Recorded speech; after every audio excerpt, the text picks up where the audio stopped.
Bueno, les damos la bienvenida a todos, todas y todes a este espacio de encuentro en el marco de las jornadas pedagógicas del Instituto de Formación Docente número 54. En esta ocasión, las jornadas se denominan Políticas de Cuidado y Formación Docente. Como ya saben, durante el día de ayer y hoy estuvimos realizando distintas actividades en el marco de estas jornadas. Y en esta oportunidad vamos a estar compartiendo un espacio de taller referido a la temática que nos convoca, las políticas de cuidado, en el cual va a estar a cargo de colegas y compañeros y compañeras de la Organización Sindical de Trabajadores de la Educación de la provincia de Buenos Aires, SUTEBA. Bueno, mi nombre es Adriana Aguirre, voy a ser la moderadora de este espacio de taller y voy a ir presentando a quienes van a participar. Está con nosotros presente Julio Gutiérrez, es profesor de biología y director de la escuela secundaria número 44 y secretario general de SUTEBA de Florencio Varela. Bienvenido, Julio. Está presente también Adriana Sotelo, ella es maestra de primaria y psicopedagoga, trabajó en el EDAIC del distrito y es subsecretaria de Cultura y Educación del CES de Florencio Varela. También está el profesor Damián Ferrari, es profesor de Filosofía y Ciencias de la Educación, trabaja en el Instituto 54 y es miembro del equipo de la Secretaría de Cultura y Educación también del distrito. Para comenzar con este espacio de intercambio y taller, vamos a hacerle la palabra al profesor Julio Gaucho Gutiérrez. Gracias, Adriana. Bueno, buen día, compañeros, compañeras. Bueno, estamos acá en la seccional con la compañera acá, con Claudia Boulan, Secretaría de Promoción Social. Obviamente, un orgullo estar cada año participando de las jornadas pedagógicas que se llevan adelante en el Instituto 54. La verdad que nosotros siempre tratamos de poder hacer nuestro aporte. Siempre agradecemos la convocatoria y bueno, acá estamos ahora con nuestros compañeros, compañeras Adriana y Damián, que bueno, van a desarrollar un tema que fue central estos últimos 2 años y que obviamente tiene una importancia superlativa para los tiempos que vienen. Que es el tema de las políticas de cuidados y el plan jurisdiccional, ¿no? Yo quiero remontarme un poquito, contextualizar un poco, así brevemente, ¿no? No quiero tomar mucho tiempo. Primero, saber de dónde venimos, ¿no? Nosotros venimos de una etapa muy compleja para la educación pública. El gobierno anterior de María Eugenia Vidal, de Mauricio Macri, tenía una tendencia muy, muy importante de avanzar en el sentido de la mercantilización de la educación. Y sobre todo, eso en el marco de, como una de las políticas neoliberales, y también en un marco de financiamiento y ajuste muy importante en todo lo que tenía que ver, como parte de ese mismo plan, con lo que es la infraestructura escolar, ¿no? Y la política de inclusión. Nosotros enseguida empezamos a ver en las escuelas ese déficit, empezamos a ver las consecuencias de ese financiamiento y por supuesto que enseguida desde nuestras escuelas, con nuestros delegados, delegadas, directivos, con cada uno de los compañeros, organizamos la resistencia a ese modelo neoliberal, ¿no? Obviamente, una pelea que la dimos en el marco de Frente Unidad Docente, donde, bueno, se trabajó muchísimo con cada uno de los intentos de avance que había en el marco de esas políticas. Unas cuestiones muy importantes que la verdad que nos afectaron fue el tema de la infraestructura escolar, como decía, y nosotros vimos ahí, pagamos consecuencias no solamente en los servicios educativos, en el cotidiano, sino que aparte perdimos la vida, perdimos dos compañeros perdieron la vida, producto de ese desidia y ese abandono que son Sandra y Rubén, ¿no? En la escuela primaria 49 de Moreno.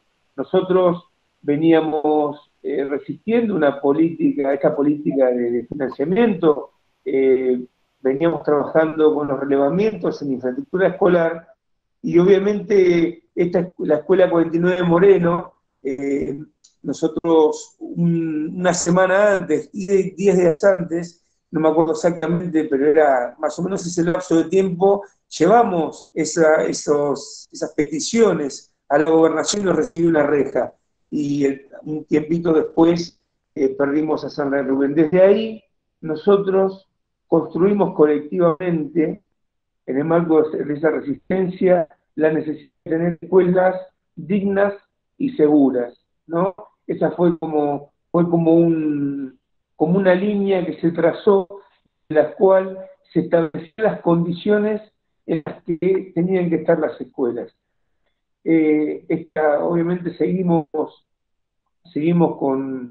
resistiendo a este gobierno hasta que pudimos colectivamente, como pueblo, construir la relación de fuerzas para poder sacarlo, ¿no?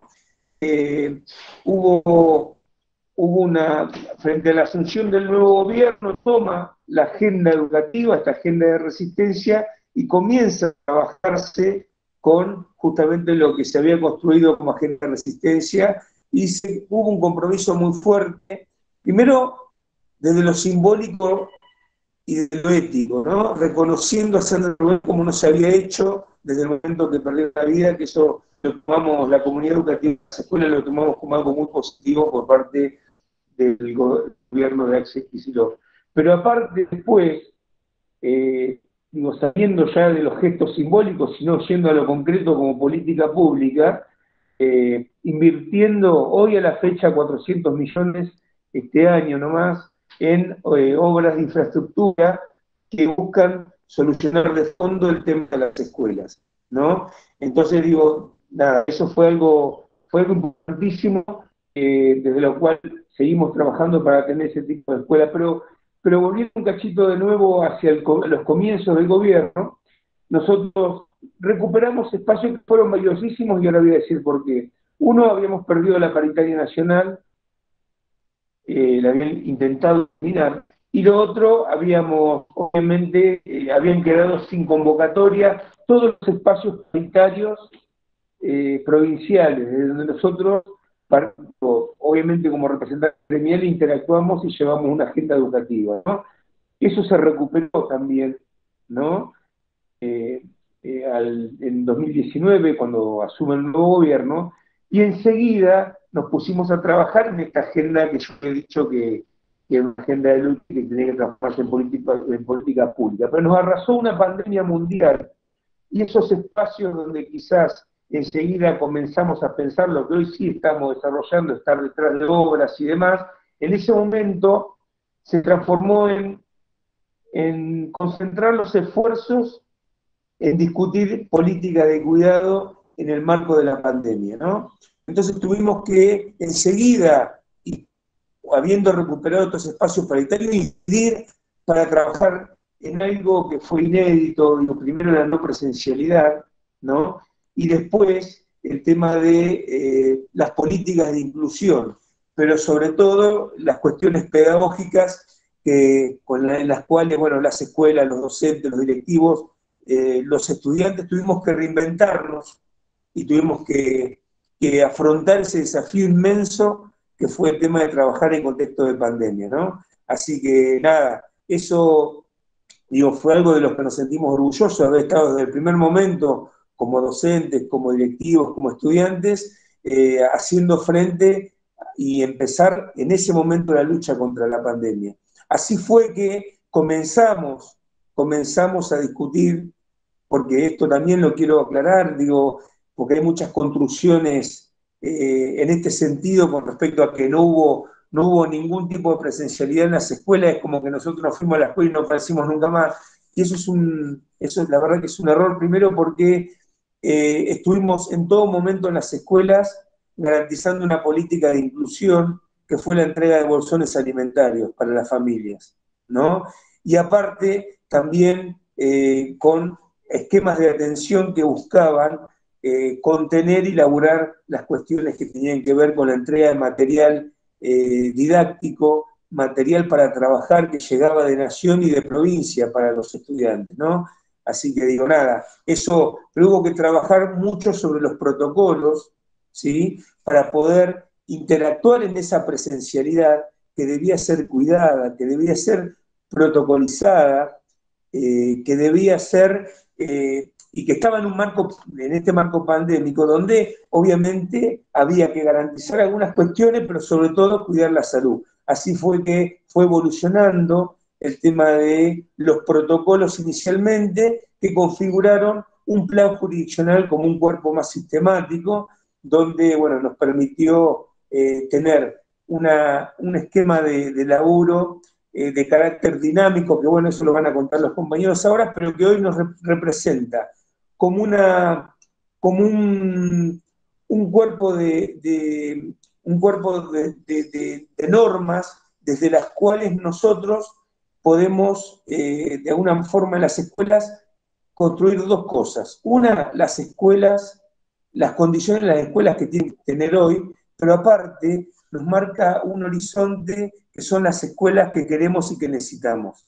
¿Sí? Hay como una línea divisoria de las escuelas que teníamos, esas escuelas que no eran dignas y seguras, y las escuelas dignas y seguras que debemos y necesitamos tener. Así que, bueno, eso digo hoy, los compañeros fuimos, digo, no solamente trabajando mucho esto con los directivos, docentes, inspectores, con los delegados de nuestra entidad gremial, sino que aparte hay un laburo importantísimo de Adriana, de Damián, donde se sistematizó el tema del plan jurisdiccional y los diferentes aspectos que se iban incorporando en infografías que, bueno, ellos van a contar ahora, y que, bueno, la idea era poder presentar todo esto para que sean insumos para cada uno de los docentes y estudiantes que participan en esta jornada.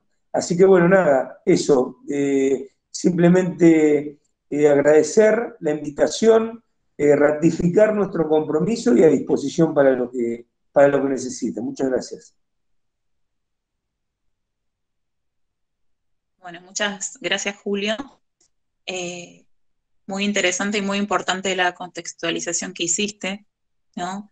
En principio, para pensar la diferencia entre un Estado que concibe la educación como servicio y un Estado que la concibe como política pública y como asunto de Estado, ¿no?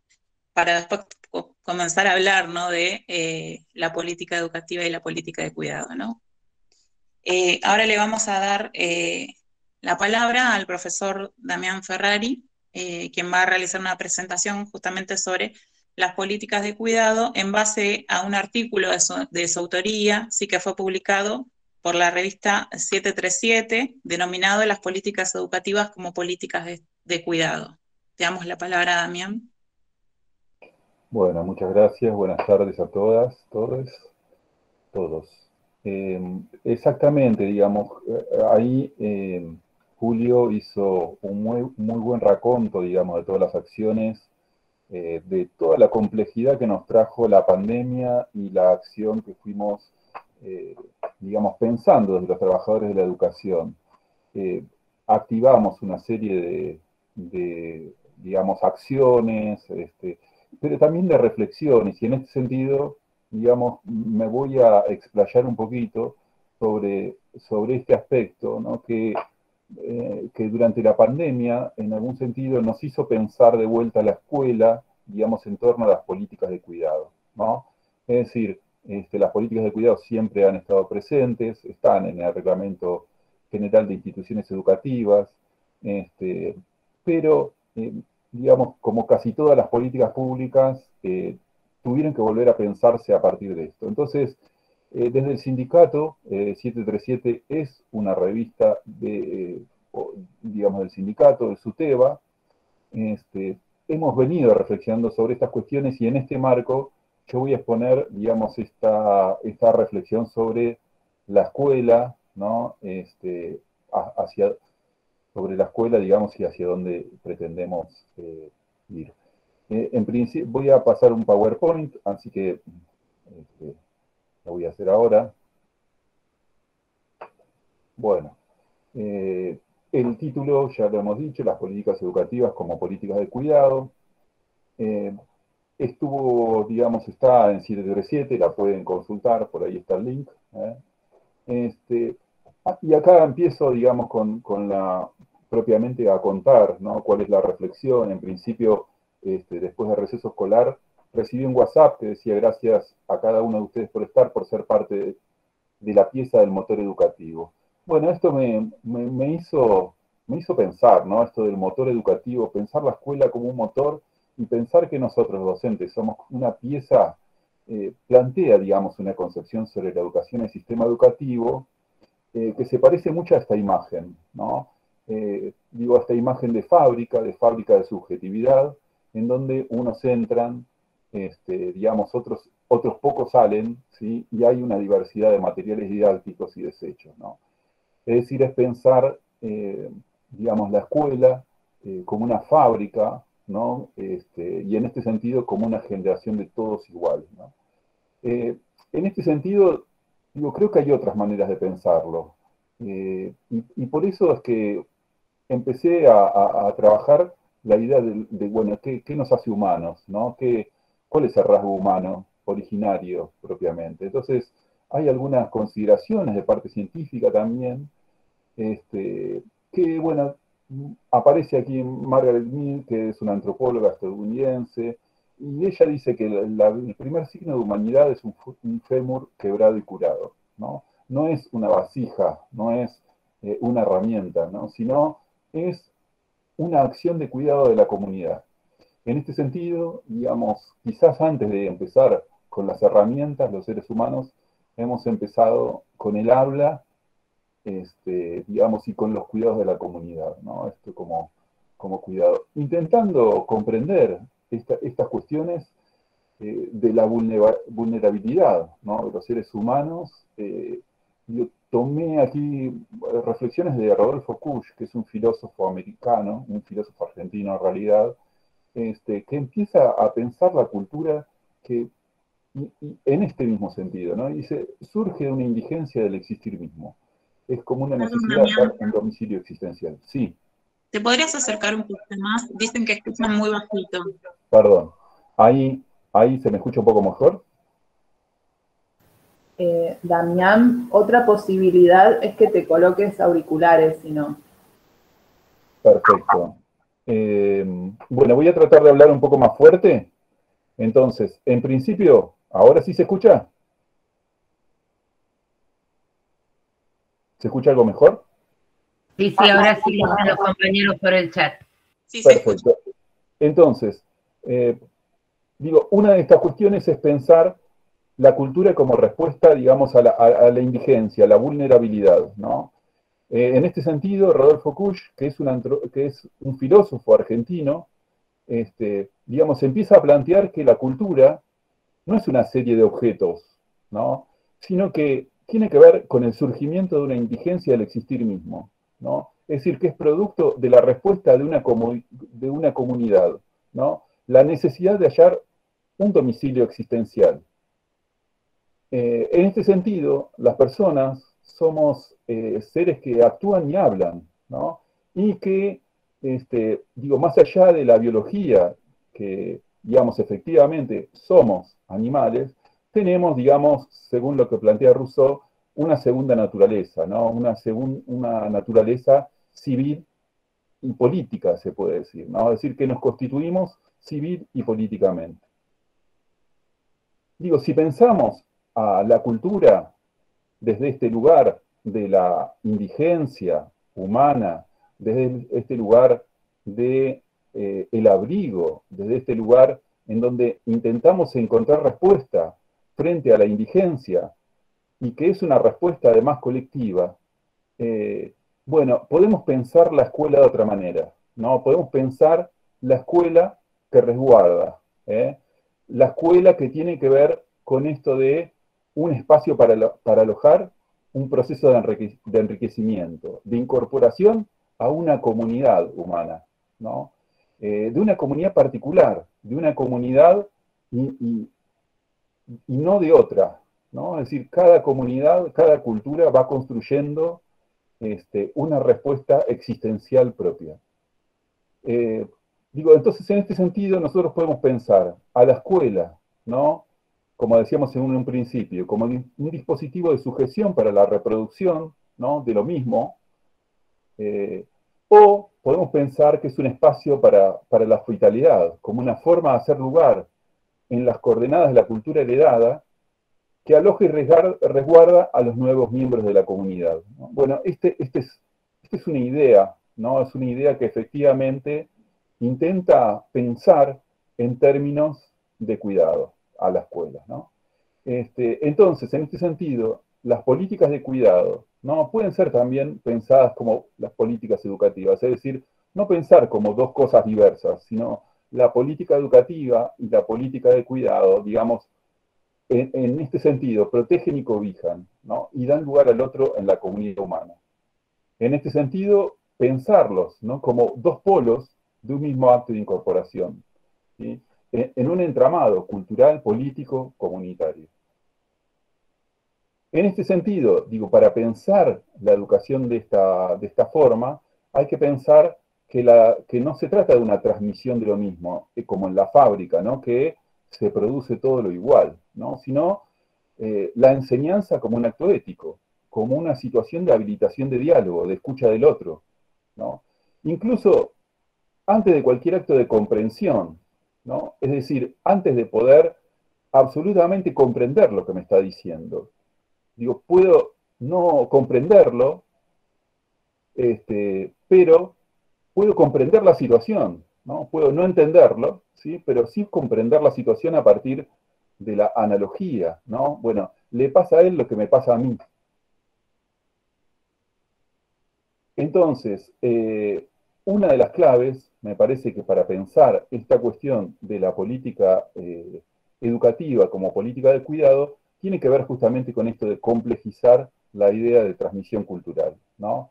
Se trata justamente de dar lugar a otras subjetividades, considerar la capacidad de agencia, es decir, la capacidad de cambio del otro, ¿no? De ser portador de nuevo y de la diferencia. En este sentido, en este mismo sentido, dar lugar al otro y sus barbaridades, ¿no? Barbaridades, justamente, la idea de barbaridades viene de alguien que dice bla bla, ¿no es cierto? Es decir, alguien que no, al cual yo no lo estoy entendiendo del todo, y que sin embargo le doy lugar, ¿no? En este sentido, digo, implica repensar los contenidos de la cultura en términos conflictivos, históricos y aleatorios, ¿no? Es decir, podría ser de una manera, pero también podría ser de otro, no pensar, digamos, la cultura en términos de armonía, ¿no? Sino de conflictos y, digamos, en su dimensión histórica. Entonces, como para seguir pensando estas cuestiones, ¿no? Digo, una de las cuestiones, bueno, justamente tiene que ver con nuestra propia cultura nuestroamericana como fuente, ¿no? Es decir, empezar a pensar cuánto en la escuela, digamos, hay de la cultura que fuimos construyendo en los últimos 200 años. Tenemos que pensarlo solamente como una reproducción del eurocentrismo, ¿no? Bueno, o podemos observar algunas, digamos, algunas prácticas que tienen que ver con nuestras fuentes americanas, o nuestroamericanas, ¿sí? En el sentido de originarias, pero también en el sentido en que estas culturas, estas formas, han ido cambiando y han ido tenido el aporte de los afroamericanos, por ejemplo, y de otras culturas también, ¿no? En este sentido, hay que seguir pensando las pedagogías, las prácticas educativas y los formatos escolares para seguir abriendo caminos que debemos explorar, ¿no? Es decir, más que pensarlo como algo cerrado, estamos pensando que este es un punto de inicio, ¿sí? Para ir pensando otras formas y otros modos de lo escolar. Ahí dejé de compartir. Bueno, muchas gracias. Bueno, muchas gracias, Damián. Muy interesante lo que nos planteas. Lo vamos a retomar ahora cuando terminemos las exposiciones. La idea es que se vayan anotando comentarios, preguntas, para que cuando terminen de exponer los podamos compartir. Bueno, ahora vamos a invitar, por último, a Adriana Sotelo, que nos va a compartir la experiencia del plan jurisdiccional desde el sindicato en el marco de las políticas de cuidado. Adriana, te escuchamos. Ahí está. Tenía cerrado el micrófono y no me había dado cuenta. Bueno, buenas tardes y gracias otra vez por invitarnos. Había participado en estas jornadas alguna vez cuando formaba parte del EDAIC, del equipo de alfabetización distrital, y nos habían invitado, así que un placer volver. Hoy con otro tema, y estaba pensando en función de todas las ideas que nos tiraba Damián, para seguir pensando, para seguir reflexionando acerca de la política educativa como políticas de cuidado, pensaba en poder contarles algo de cómo fue la experiencia del armado, de la génesis, del proceso que dio lugar a la concreción del plan jurisdiccional.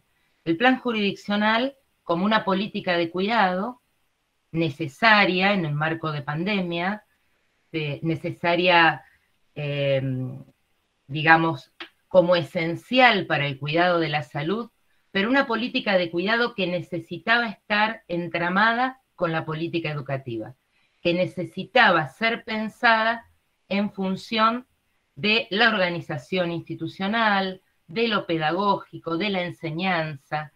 Entonces, digo, esto tiene mucho que ver con lo que planteaba recién Damián. Cuando surge la necesidad de empezar a pensar allá por entre julio y octubre del 2020, empezar a pensar en alguna vuelta a la presencialidad, imaginemos que en ese momento recién empezábamos a pensar que en algún momento íbamos a poder regresar a cierta forma de presencialidad.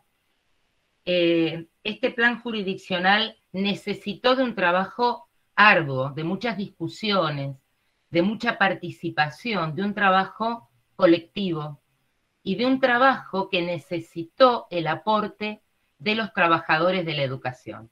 El plan jurisdiccional está atravesado por la palabra y por la mirada de los trabajadores de la educación desde su inicio. Para el armado de este plan jurisdiccional, obviamente hubo como distintas instancias. Comenzó a pensarse a nivel nacional, más macro, desde el Ministerio de Salud, la Dirección General de Escuelas. Allí entra a participar la CETERA, nuestro organismo, nuestra Confederación de Trabajadores de la Educación, y empieza un trabajo que termina con la concreción de los primeros lineamientos marcos nacionales que daban pautas de cumplimiento obligatorio para todos los niveles y modalidades del sistema educativo a nivel nacional. Ahora bien, eso que estaba plasmado a nivel nacional, que el Consejo Federal de Educación plasma en una resolución, tenía que adaptarse a la provincia de Buenos Aires. Y allí empieza un trabajo en el cual los trabajadores seguimos participando fuertemente en muchos de los espacios que hoy el gaucho Julio nombraba al comienzo. Pudimos participar y pudimos de alguna manera plasmar las necesidades que las escuelas tenían en el marco de este plan jurisdiccional porque teníamos espacios de participación que habíamos logrado reabrir a comienzos del 2020. Me refiero a todas las comisiones paritarias, me refiero a las mesas de cogestión, me refiero a los comités mixtos jurisdiccionales de salud y de seguridad que habíamos tenido, digamos, cerrados, obturados durante el gobierno de Macri y que por suerte habíamos logrado recuperar. Esos espacios se tornaron en muy necesarios para poder llevar nuestra palabra como trabajadores de la educación y poder plasmarla en ese plan jurisdiccional. ¿Cómo se trabajó en provincia para adaptar este plan jurisdiccional? Se trabajó en espacios articulados donde participaba la Dirección General de Escuelas, los ministerios provinciales de salud, de gobierno, de infraestructura, de servicios públicos por el transporte, las jefaturas de gabinetes de ministros provinciales, todo el equipo de asesores y especialistas que asesoraban al gobierno de la provincia, que asesoran aún hoy al gobierno de la provincia, y por supuesto, todos los análisis y los aportes que pudimos hacer desde todas las entidades gremiales, desde el SUTEBA, desde el Frente de Unidad Docente, desde los otros actores y sindicatos docentes y los sindicatos de los trabajadores auxiliares también. ¿Cómo se plasma este plan jurisdiccional? Queda armado en un documento que luego tiene una actualización a comienzos del 2021. ¿Por qué? A comienzos del 2021 ya sabíamos que regresábamos a una forma de presencialidad, a veces de semipresencialidad, en este momento de presencialidad plena. Por lo tanto, este plan jurisdiccional, que ahora les voy a contar un poquito y a grandes rasgos de qué partes consta este plan jurisdiccional, lo que establece son pautas obligatorias, muchas de ellas, y algunas optativas, para trabajar en la organización institucional y de los establecimientos educativos. Organización institucional y pedagógica, como decíamos hace un ratito.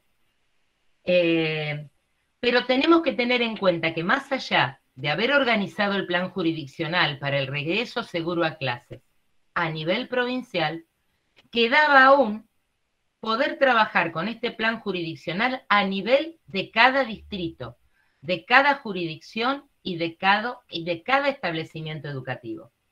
Sabemos que cada distrito, cada jurisdicción, no sé, ustedes recuerdan, por supuesto, cada distrito tenía sus características en cuanto a la situación epidemiológica, tenía sus características en cuanto a infraestructura escolar, en cuanto a servicios educativos y demás.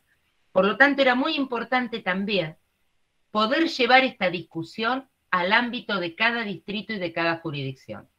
Y esto se hizo a través de lo que conocemos como UEGD, las unidades educativas de gestión distrital.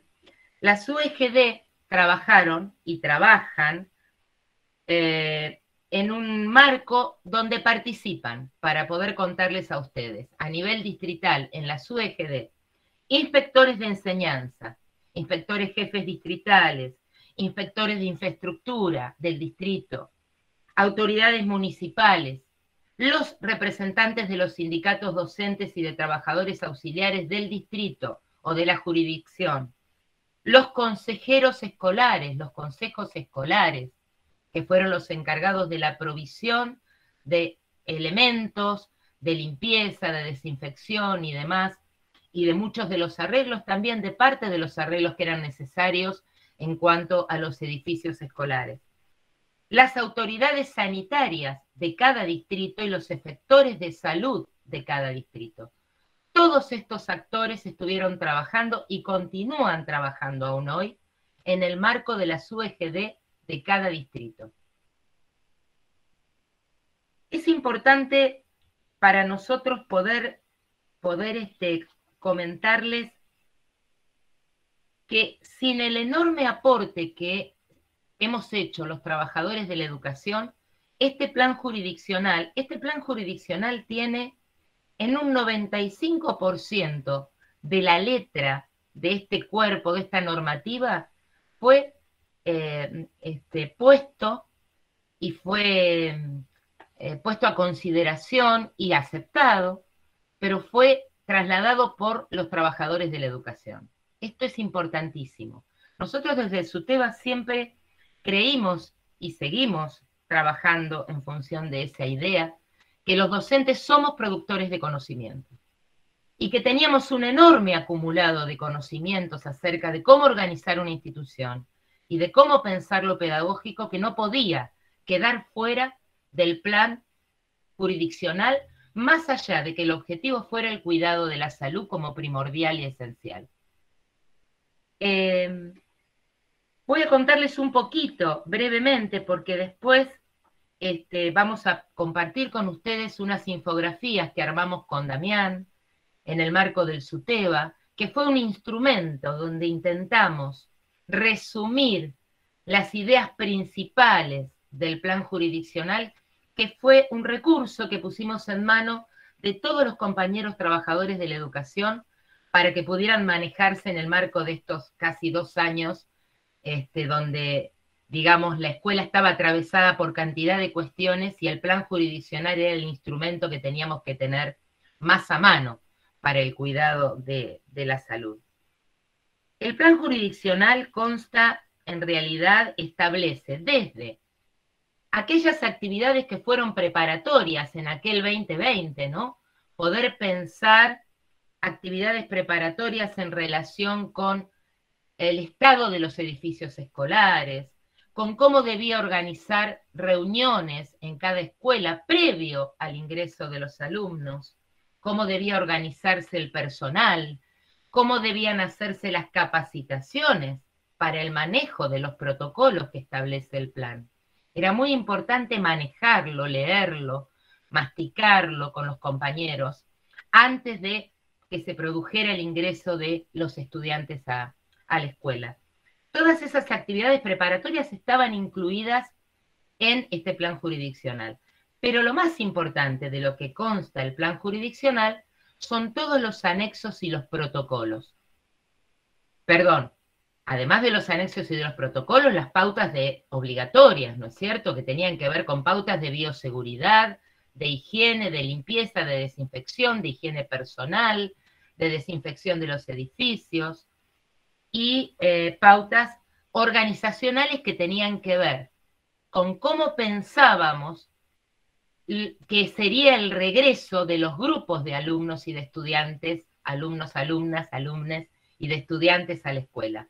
Cómo se organizarían esos grupos, si sería a través de burbujas, si sería a través de una semipresencialidad, si sería con continuidad pedagógica no presencial, en los espacios en las aulas, el distanciamiento necesario, bueno, todo esto acompañado de los protocolos.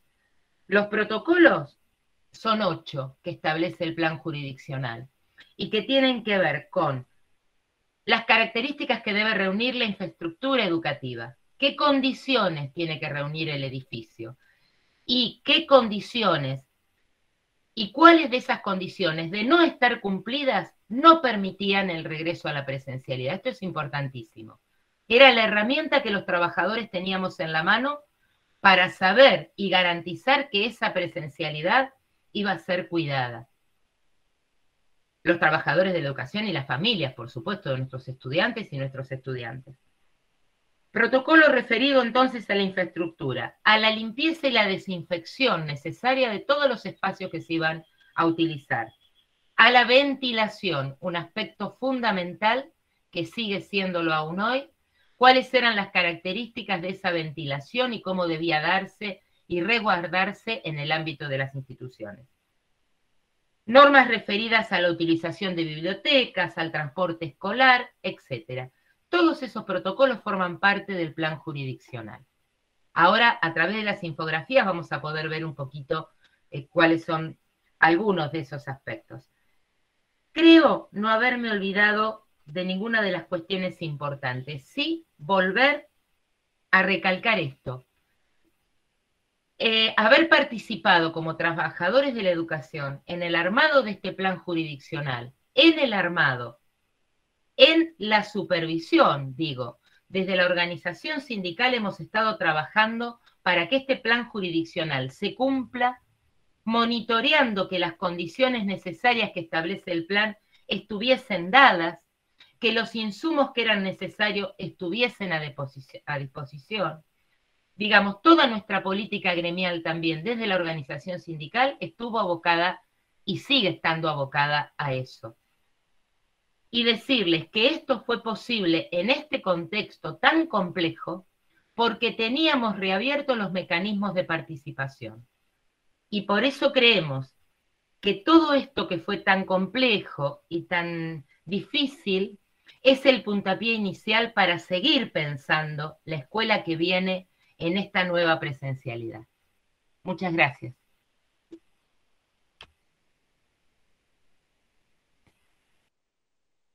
Muchas gracias, Adriana.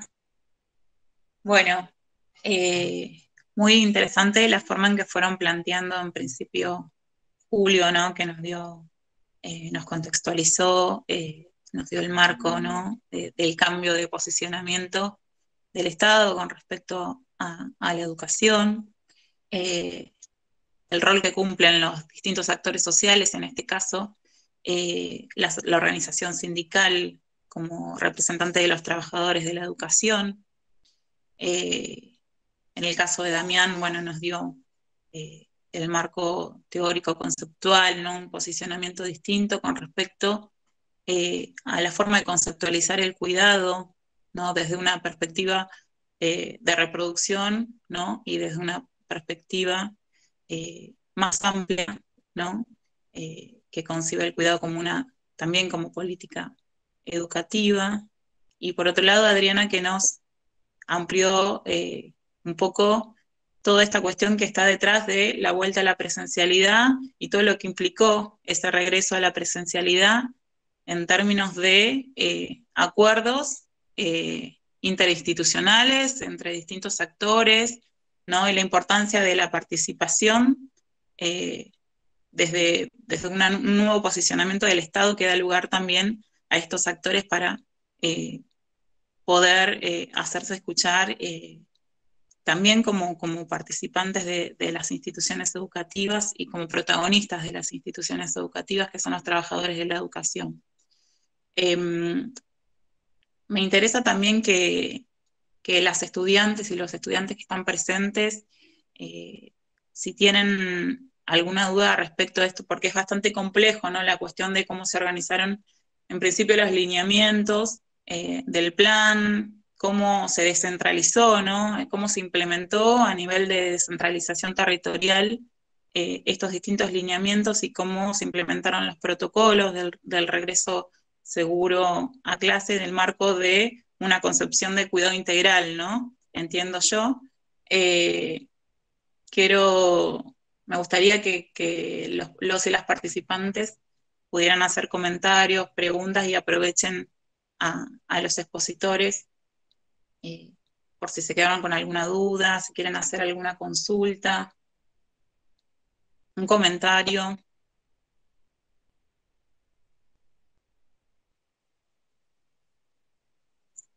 Adelante, no tengan vergüenza.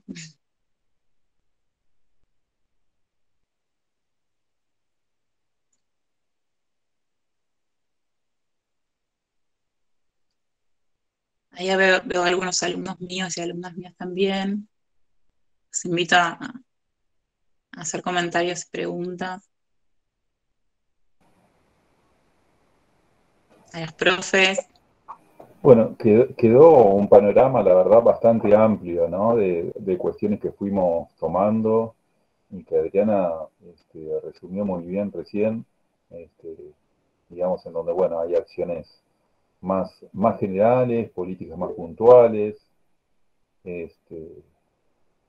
cuestiones más teóricas, ¿no? Como por ahí la que estoy planteando yo, y cuestiones de políticas, digamos, en torno al plan jurisdiccional, que son, bueno, un ejemplo concreto de cómo se va construyendo una política de cuidado, ¿no?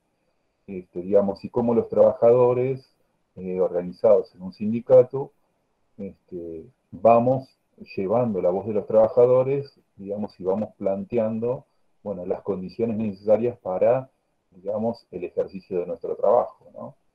Aún con contradicciones, aún con quizás algunas cuestiones que que uno pueda decir, bueno, quizás faltó tal cosa, quizás faltó tal otra, eso también puede ser parte, digamos, del debate, ¿no? Me parece que es interesante. En principio, empezar a pensar en el términos del plan jurisdiccional, empezar a pensar en las condiciones de trabajo, y en las condiciones de infraestructura, como un punto inicial, el punto uno, digamos, de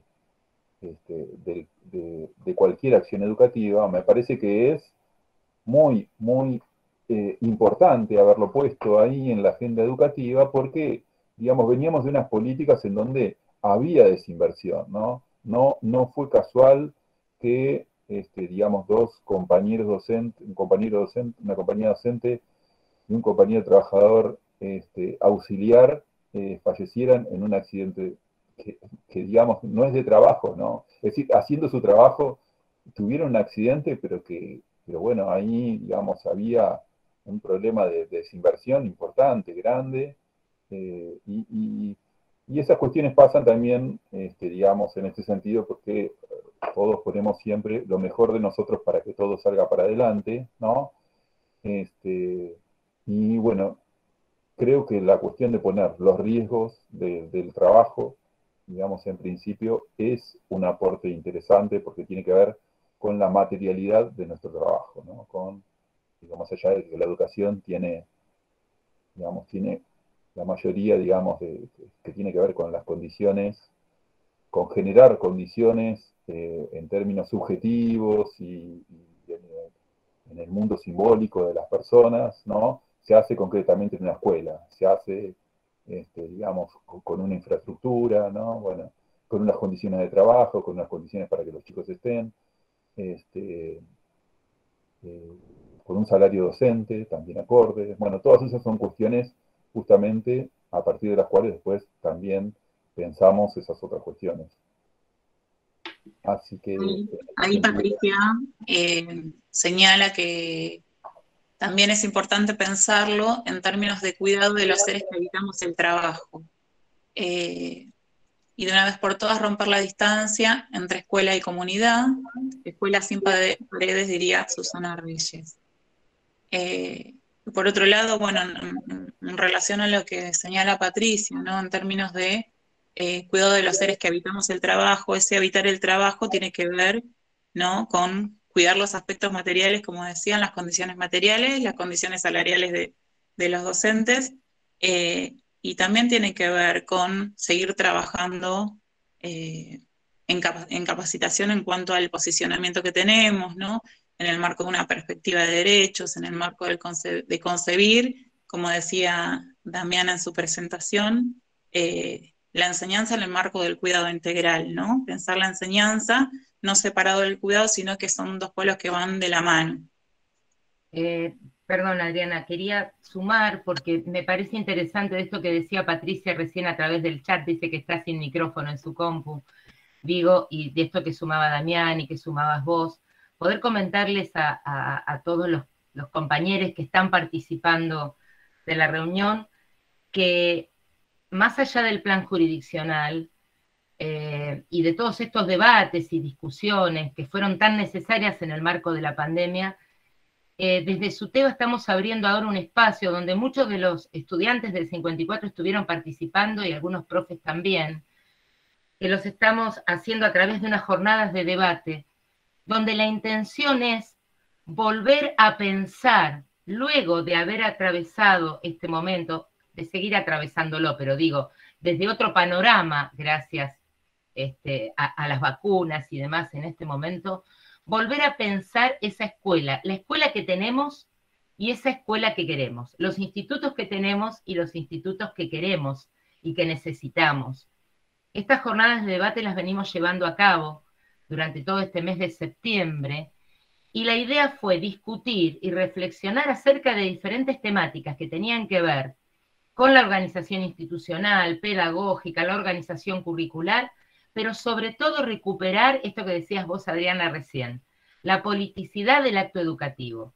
Volver a pensarnos en el marco de la escuela como actores de la política educativa, como actores de transformación y de cambio.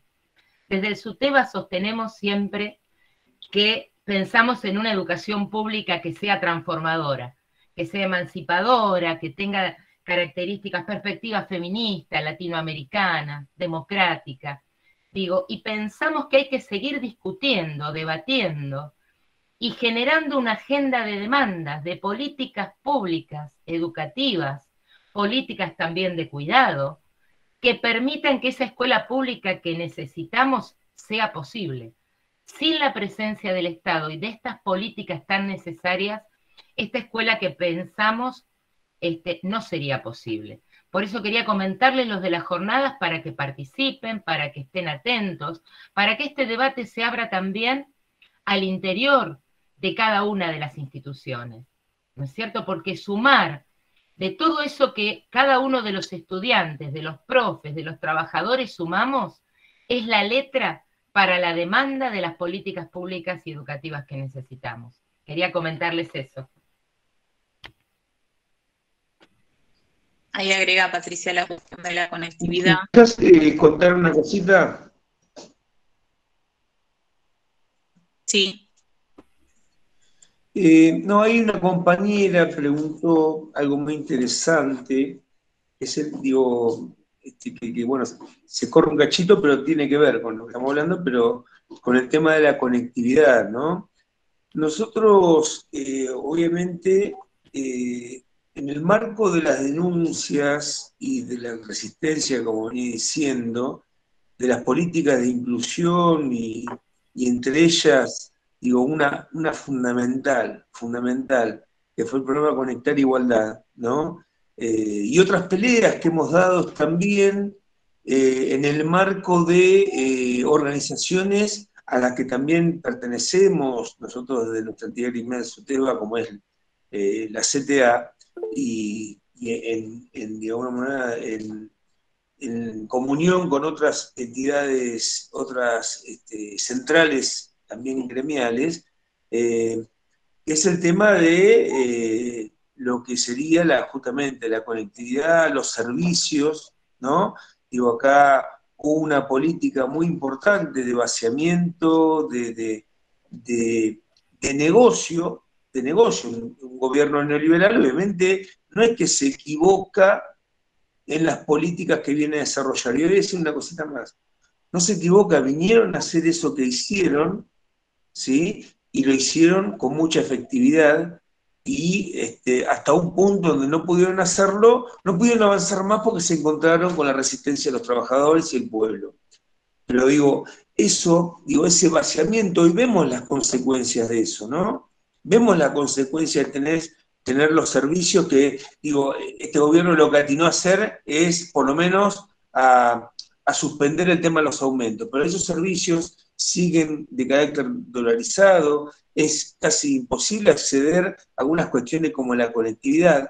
El programa Conectar Igualdad dejó sin computadora cientos de miles de estudiantes que quizás hoy podrían haber tenido, quizás cuando comenzó la pandemia, se podrían haber hecho algunos ajustes en cuanto a lo tecnológico, en cuanto a lo que serían los propios dispositivos, pero habría una base importantísima si ese programa hubiera tenido continuidad con el tema de la inclusión educativa y que esos estudiantes puedan tener la posibilidad de justamente trabajar con un dispositivo electrónico, que es lo que hoy, obviamente tomó una preponderancia terrible, digamos, ¿no?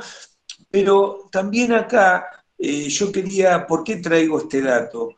Porque uno, y aparte aprovechando también el contexto electoral en el que estamos, uno ve que los responsables del endeudamiento que nos dejó de rodillas, ¿no? En cuanto a disponer de fondos para hacer frente, por un lado a la pandemia, por otro lado a las consecuencias que quedaron en materia educativa y económica. Nos pusieron de rodillas. Esos que proponían, militaban y actuaban en consecuencia en el marco de la mercantilización, hoy se plantan sin ninguna vergüenza, con una total impunidad, a proponer una agenda educativa, O sea, ratifican un rumbo que quedó claro que se encontró con la resistencia de los trabajadores y los estudiantes. Pero ratifican eso. Y muchas veces, obviamente con los medios monopólicos, ese mensaje pasa disuelto, ¿no? Pero permea en cuestiones como construcciones sobre la presencialidad, sobre otras cuestiones que tienen que ver, que ahora se preocupan por la educación, y en realidad, es algo que nosotros debemos, y por supuesto, estos encuentros creo que nos dan esa posibilidad con los estudiantes, con los docentes, de desarmar estas cuestiones. Pero ojo, hoy nos plantean, todos tienen un modelo educativo que en realidad es uno solo, que es la mercantilización y el de poder poner, como intentaron hacerlo, de rodillas a los trabajadores que se resisten, y sobre todo de generar menos posibilidades para cada uno de los estudiantes, a los que les sacaron las netbooks y a los que inclusive les dijeron que ningún pibe pobre puede llegar a la universidad o a un terciario. Esto no nos olvidemos de estas cosas, porque contextualizan, digamos, ¿no?, el laburo que se dio, y justamente esto que trae Adriana es fundamental. Es fundamental. Nosotros hoy, al tener otra situación epidemiológica, yo hoy decía, y lo comentaron después los compañeros, que el carácter del plan jurisdiccional era de carácter dinámico, porque por supuesto tenía que ver con el tema de la cuestión epidemiológica, con el tema de los casos. Entonces nos permitía, como hemos hecho, avance, retroceso, ahora por suerte más avance, hacia niveles mayores de presencialidad. Hubo una pelea, acá hay que reconocer que hubo una pelea muy importante. Todos nos pusimos al hombro aprendiendo de manera inédita sobre una pandemia, todos nos pusimos al hombro la lucha contra la pandemia.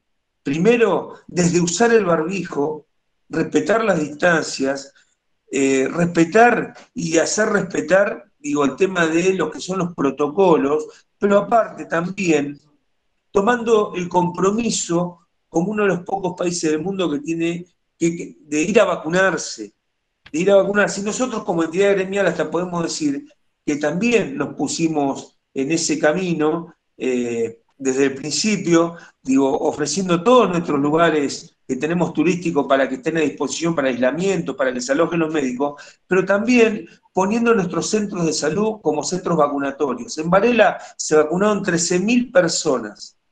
Entonces, todos dimos en colectivo una lucha contra la pandemia, y por supuesto que hoy nos tenemos que sentir parte.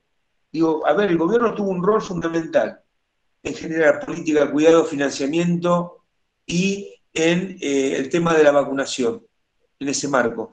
Pero nosotros como pueblo tenemos que sentir orgullosos y parte de poder avanzar hacia niveles de presencialidad que van a más temprano que tarde a adquirir ciertos niveles de normalidad de lo que nosotros conocíamos. Pero esto es fundamental. Y en ese marco, esto que decía Adriana, nosotros tenemos que enseguida, y lo estamos haciendo, de profundizar la discusión con la escuela que queremos. Ahora que tenemos la posibilidad de hacerlo ya, de encontrarnos y de empezar a habitar la escuela, como alguien decía, tenemos que poder saber hacia dónde vamos desde lo pedagógico. Tenemos que saber qué modelo de escuela queremos, una escuela democrática, inclusiva, feminista, una escuela que busque, que piense, una escuela que sueñe. Eso es lo que buscamos. Y en esas jornadas nosotros, que estamos haciendo desde SUTEBA y desde CETERA con un congreso pedagógico, estamos empezando a asumir ese desafío. Y también yo creo que desde este congreso pedagógico, creo que ese desafío ya también se asumió y se está desarrollando. Así que nada, quería aportar eso.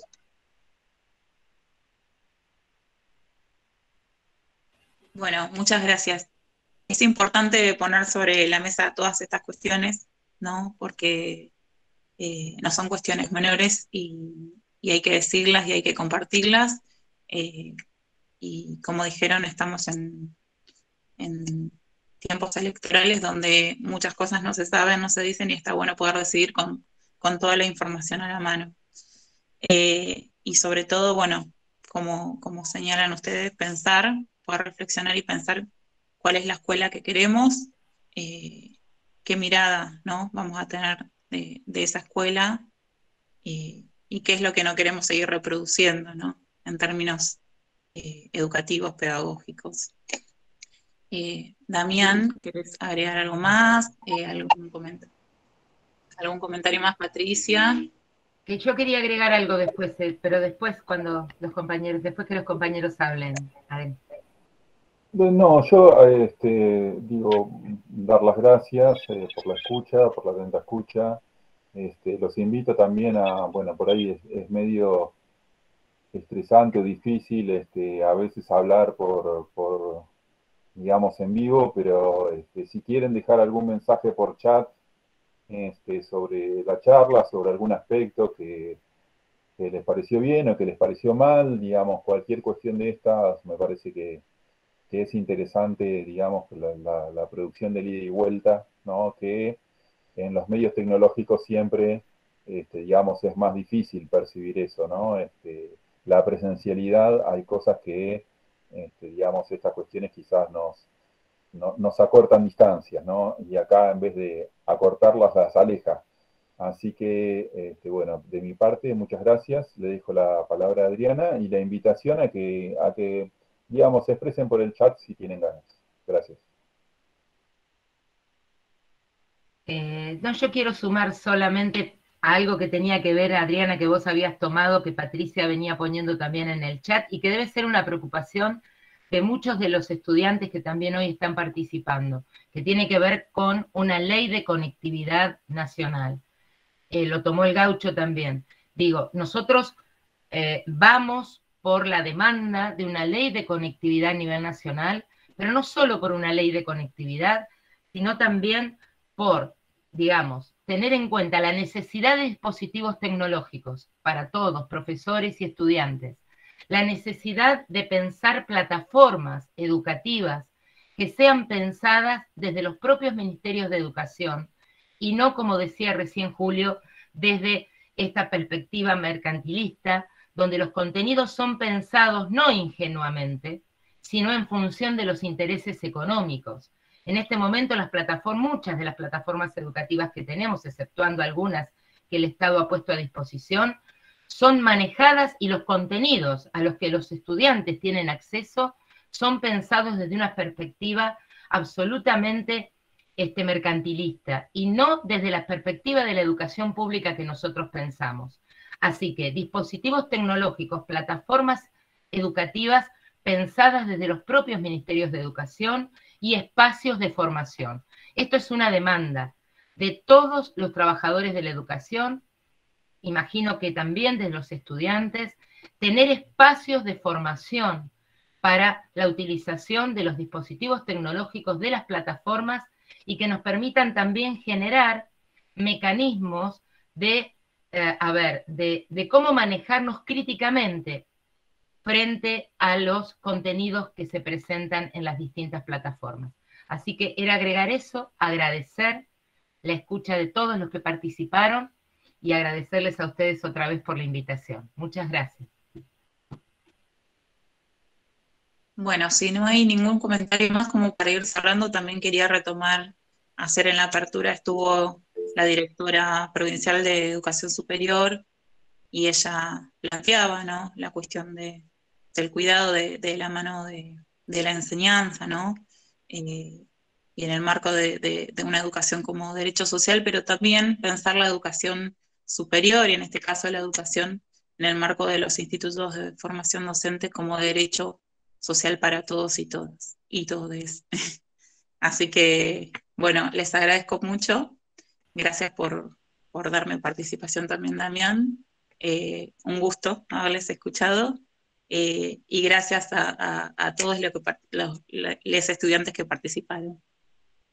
Dice Melina, es verdad, sería muy interesante poder contar con herramientas que genere el Estado y que realmente sepamos para qué sirve. Excelente encuentro, dice la compañera Silvani. Agradece Patricia también. Gracias. Hola. Sí. Hola, Melina. Sí, quería agregar el comentario porque no se puede seguir escribiendo, así me ha quedado muy cortado. No, que me Escuchamos. parece interesante que si bien se perdió el conectar igualdad, yo recibí, porque yo estaba estudiando todavía en la secundaria, pero no fue bien proyectado, o sea, se presentó, se dieron las computadoras, pero nunca hubo de parte, o sea, esa información para los alumnos y para los docentes de poder utilizarlo. Tuve muchos compañeros que jugaban los juegos, sinceramente, entonces me parece que reforzar eso si se va a volver a presentar, que ojalá vuelva el conectar igualdad, porque la verdad que en este contexto es muy interesante que estén, y también en el hecho del tema que se complicaba mucho cuando se bloqueaban.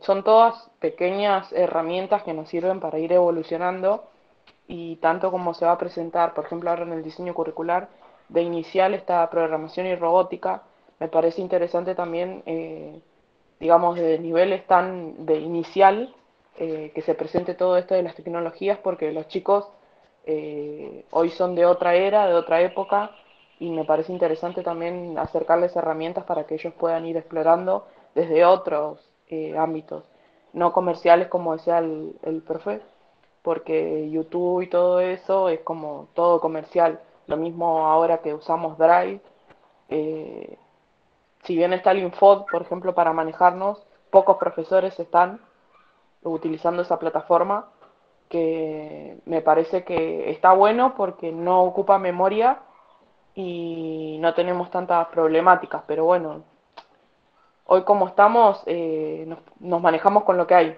Entonces me parece bueno implementar un poco más de herramientas y de a poco ir construyendo. Esto nadie lo imaginó, nadie lo pensó, y en el momento creo que ya van 2 años y nos vamos acomodando de a poco. Y me parece muy interesante esa propuesta. Ojalá vuelva al Conectar Igualdad y que refuercemos más esas herramientas. Gracias, Melina.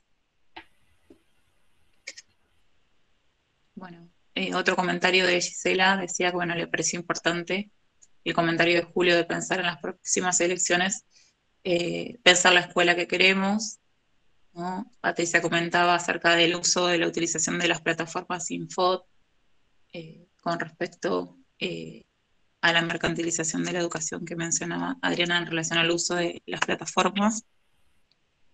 Y es verdad que este año nosotros empezamos a utilizar en varios institutos la plataforma de Infod, y que queda por delante todavía muchos desafíos, ¿no? Bueno, Perdón, un último comentario antes de cerrar. sí, Bueno, Máximo. primero, bueno, agradecerle, bueno, por la charla, tanto a, bueno, Julio, Damián, Adriana, muchas gracias, creo que fue muy, muy útil para todos, sobre todo esto de del plan jurisdiccional, que, bueno, que es muy, muy, muy importante saberlo. Y nada, después preguntar porque creo que al pasar la profe Patri comentó algo sobre que nosotros, los terciarios, y particularmente en el 54, estamos todavía estudiando desde la virtualidad. No sé si se sabe si ya para el año que viene se va a volver a la presencialidad o no, dentro del ámbito de los terciarios.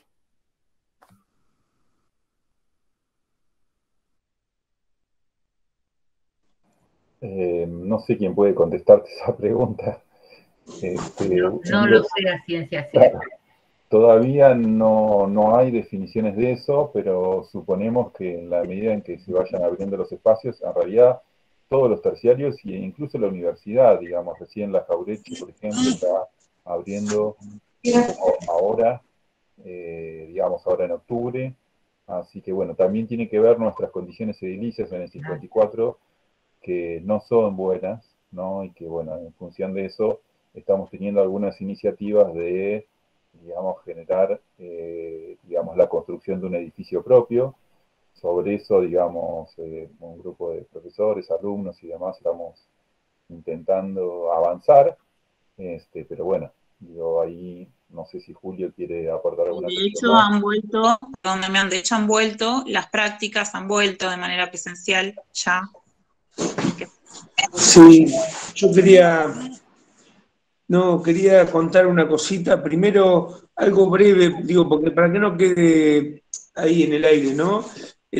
Una compañera recién decía muy atinadamente que obviamente tiene que haber, siguiendo con lo de la conectividad, con las plataformas digitales y demás, obviamente que no va, esto, a ver, esto lo discutíamos la otra vez, la escuela que conocíamos, no sé si va a volver, digo, ¿no? Digo, creo que es un lindo desafío, y creo que eso tiene que ver muchísimo, muchísimo con el tema de lo que es las nuevas tecnologías, con el tema de la conectividad, con el tema de las plataformas digitales sobre todo. Es más, miren ustedes, tiene una anécdota, digo, la otra vez estábamos con algunos directivos, algunos compañeros docentes charlando y recordábamos algunas cosas, che, ¿se acuerdan cuando le rompíamos los cocos a los pibes con el tema del celular en el aula, que distraía el trabajo? Y eso pasó de ser un problema, ¿no? Pasó de ser un problema a ser la principal herramienta de trabajo dentro del aula, digo, ¿no? Es re loco lo que nos pasó, digo, ¿no? Pero yo quería comentar algo que tiene que ver con la compañera citaba algunas cuestiones que tenían que ver con la implementación del programa Conectar la Igualdad. Era un programa que era muy nuevo, estaba totalmente para ajustarse en un montón de cuestiones. Es más, la Ley de Educación Nacional y la Ley de Educación Provincial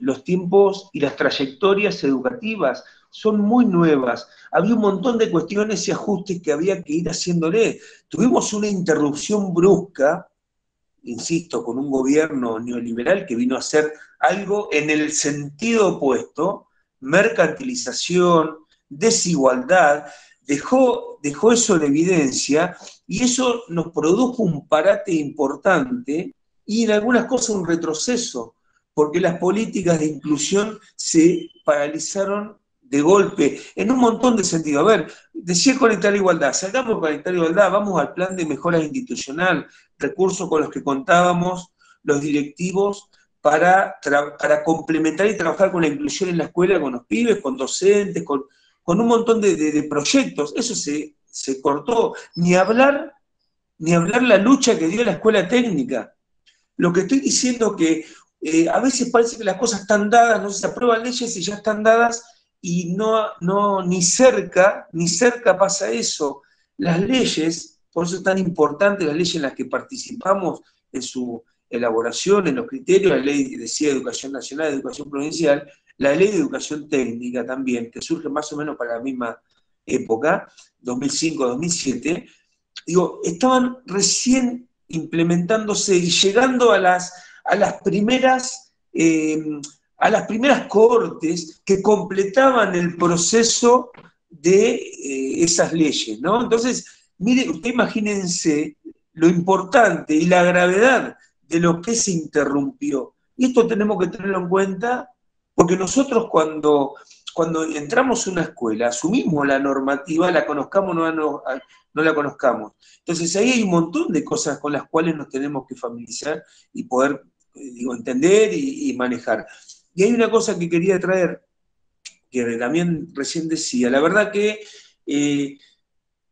primero reconocer el compromiso de los docentes del Instituto 54, esto hay que decirlo, ¿no? Porque la verdad que generaron toda una estrategia para poner de su dinero y conseguir bolsones de alimentos para contener la situación de algunos estudiantes, ¿no? La verdad que eso es un gesto valiosísimo y también es parte del compromiso y de la empatía que hay y de compromiso con la escuela. Pero no queda ahí. Hoy hay, como decía Damián, iniciativas que surgen de los docentes, que surgen de los estudiantes organizados, que tienen que ver con justamente avanzar y primero dejar de salir de un lugar en el que estaba el instituto y pasar y avanzar hacia un lugar de escuela digna y segura y pensar y soñar con un instituto propio. Yo hubo algunas reuniones que hemos tenido con directivos docentes, que hemos tenido con el espacio de obras públicas, el área de obras públicas del municipio. Se está avanzando en un proyecto, hay un compromiso importante de financiamiento, hay un compromiso de la comunidad educativa involucrándose con las firmas que han avalado esa iniciativa, así que digo, estamos en un camino, como decía Damián, muy interesante, que por supuesto estamos orgullosos de transitar y que esperemos que en pocos años podamos tener un instituto con un edificio nuevo que permita, y ayer lo decía, que permite inclusive tener nuevas carreras como educación especial, poder potenciar las que ya están, digo, ¿no? No tener que andar, cortando el tema de la inscripción, digo, esas cuestiones, digo, la verdad que creo que tenemos mucho por lo que avanzar. Así que nada, quería hacer subrayar estas dos cuestiones. Bien, bueno, surgieron muchas cosas en el chat a medida que ibas hablando, Julio. Una tiene que ver con esta vuelta a la nueva presencialidad, que no va a ser la misma que en el 2019, como ayer también lo decía Alejandra Virgin, esto que decía la compañera Patricia Puliciesco, de seguramente va a ser de forma híbrida, ¿no?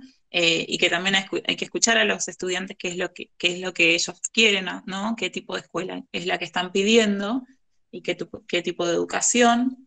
Y por otro lado, una cuestión fundamental, sobre todo en nuestro instituto, que es la cuestión de la infraestructura y dónde y cómo vamos a alojar a nuestros estudiantes y a nuestras estudiantes. Bueno, no sé, algo más, Damián. Bueno, fueron surgiendo un montón de cuestiones, la ley de educación sexual integral, además de la conectividad como derecho, ¿no? Esta perspectiva de conectividad como derecho. ¿Algo más?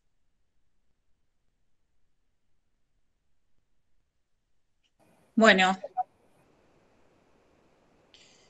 No, me parece que bueno que digamos, quedan muchas puntas abiertas, ¿no? Y que me parece que es un debate a continuar en otros espacios, en otros momentos. El sindicato ofrece, digamos, un lugar de diálogo siempre, así que bueno, la vamos a seguir, como casi como una bueno, y ahí lo que agregaba Patricia es la idea de bachillerato popular que surgió de los propios estudiantes, como algo de gran importancia.